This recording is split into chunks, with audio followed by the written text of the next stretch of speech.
स्थिति है कि 2 महीने तक तो हम लोगों ने भी जैसे तैसे उन सबको खाना जैसे तैसे अपने तनख्वाह भी दी है, परंतु अब हमको खुद को खाने के लाले पड़ गए हैं। और यदि 1-2 महीने में ये नहीं हुआ तो मेरे को लगता है लोगों को फांसी लगाने की नौबत आ जाएगी। दूसरा, जब रेस्टोरेंट्स को आप परमिशन दे सकते हो, सैनिटाइज करके टेबल को साफ करके आप परमिशन दे सकते हो, तो मैरिज गार्डन को क्यों नहीं? तो ये कह सकते हैं कि आगे 8 महीने तक यानी मार्च से लेके और नवंबर तक कोई शादियां नहीं होगी और हमारे जो खर्चे हैं मैरिज गार्डन के वो यथावत है। आज एक नमस्कार, 5वां लॉकडाउन शुरू हो गया है और देश में व्यापार है अधिकांश खुल गए हैं, लेकिन अभी तक भी कुछ जो व्यापार हैं वो बंद हैं।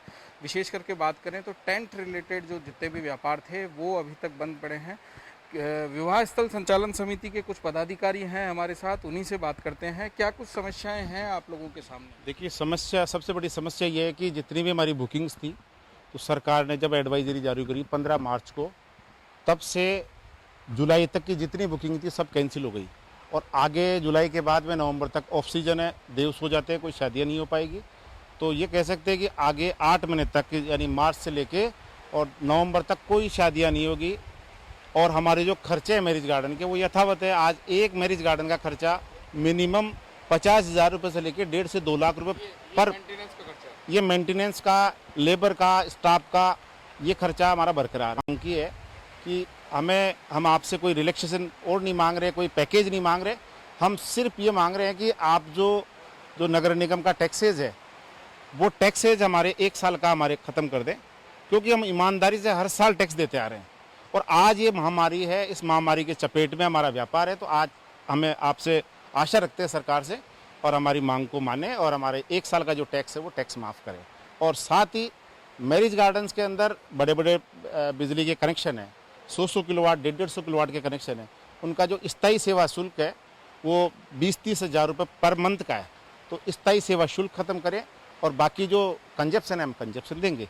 साथ ही साथ एक मांग और करी हमने प्रदेश के सभी मैरिज गार्डन मालिकों से, क्योंकि जितने भी मैरिज गार्डन है सब किराए पे हैं, हम टेंट वाले या अन्य कोई संचालक किराए पे लेकर उसको संचालित करते हैं, तो फिक्स किराया हम उनको देते हैं। तो आज ये पोजीशन हो गई कि हम किराया तो बहुत दूर की बात है, हमारा घर का खर्चा नहीं चला पा रहे।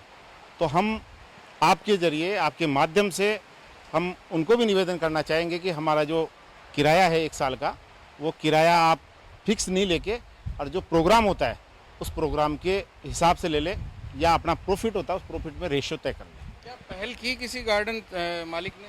हमारे कुछ गार्डन मालिक ने पहल कर दी, उन्होंने कहा आपके जो भी बुकिंग हो उसका किराया पर प्रोग्राम हम दे दें या जो भी आपको प्रॉफिट हो उसका न देने, क्योंकि आप अभी तक हमें किराया देते आ रहे हो और आगे भी दोगे।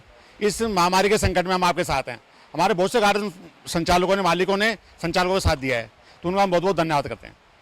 लेकिन जीवन यापन कैसे हो रहा है? क्योंकि बड़ी समस्या आ रही थी अभी विवाह स्थलों की, तो संचालक जो हैं वो जीवन यापन कैसे कर रहे हैं लोग? क्योंकि बड़ी समस्या जो आ रही थी, हर आदमी सर्वाइवल नहीं था इस सिचुएशन में, तो आप कैसे जीवन यापन हो पा रहा होगा? सर, जीवन यापन तो पहले तो क्या है कि हम लोग चौकीदार की तनख्वाही नहीं दे पा रहे। बिजली का खर्चा इतना है, 20-30 हज़ार रुपये मतलब महीने का जो खर्चा है वो वहन ही नहीं हो रहा। तो हमारे खुद के घर के खर्चे कैसे निकलेंगे?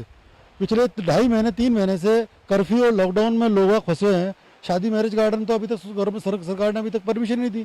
50 आदमियों तक की सरकार ने परमिशन दे रखी है, वो भी स्पष्ट ही कर रखा कि मैरिज गार्डन में करें या बाहर करें।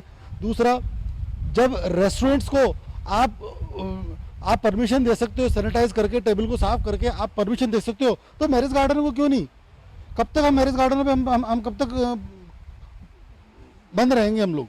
एक शादी की बात करें तो विवाह स्थलों में जो शादी होती है तो एक डायरेक्ट और इनडायरेक्ट सैकड़ों लोग उससे फाइनेंशियली हेल्प मिल पाती है, लेकिन अभी रोजी रोटी की समस्या आ गई। सबको रोजी रोटी की बहुत ज़्यादा समस्या आ गई है। लेबर की स्थिति है कि 2 महीने तक तो हम लोगों ने भी जैसे तैसे उन सबको खाना जैसे तैसे अपने तनख्वाह भी दी है, परंतु अब हमको खुद को खाने के लाले पड़ गए हैं। और यदि 1-2 महीने में ये नहीं हुआ तो मेरे को लगता है लोगों को फांसी लगाने की नौबत आ जाएगी। क्योंकि सावा तो लास्ट है, बिल्कुल सावा लास्ट है, 25 नवंबर से पहले कोई सावे नहीं है और आगे का भी कोई भविष्य उजला हुआ नहीं दिख रहा कि आगे भी बहुत कुछ अच्छा होने वाला है। और ये हमारे गार्डन्स वगैरह के इतने किराए, इतना टैक्सेस और मेंटेनेंस चार्ज, सारा चीज़ जो लगेगा वो बहुत खतरनाक हो जाएगा। ये जो विवाह स्थल हैं जिनके संचालक आपके सामने थे, विवाह स्थल जो हैं वो केवल रखरखाव के अभाव में ऐसे उजाड़ होते जा रहे हैं, क्योंकि जो बुकिंगें हैं पिछले 3 महीने से यहाँ इनको नहीं मिल रही है। और वहीं दूसरी जो बात करें कि अब जो आगामी 3 महीने, क्योंकि अब जो 27 तारीख को जो आखिरी सावा है उसके बाद में फिर इनके साथ यही समस्या आएगी कि जो नई बुकिंगें हैं वो अब इनके साथ नहीं मिल पाएगी, और इनके साथ फिर वही समस्या आएगी रोजी रोटी की। और रोजी रोटी की समस्या को लेकर इन लोगों ने आज मुख्यमंत्री को अपना ज्ञापन सौंपा है ताकि कुछ हेल्प मिल जाए और इन लोगों की मदद मिल सके। नमस्कार।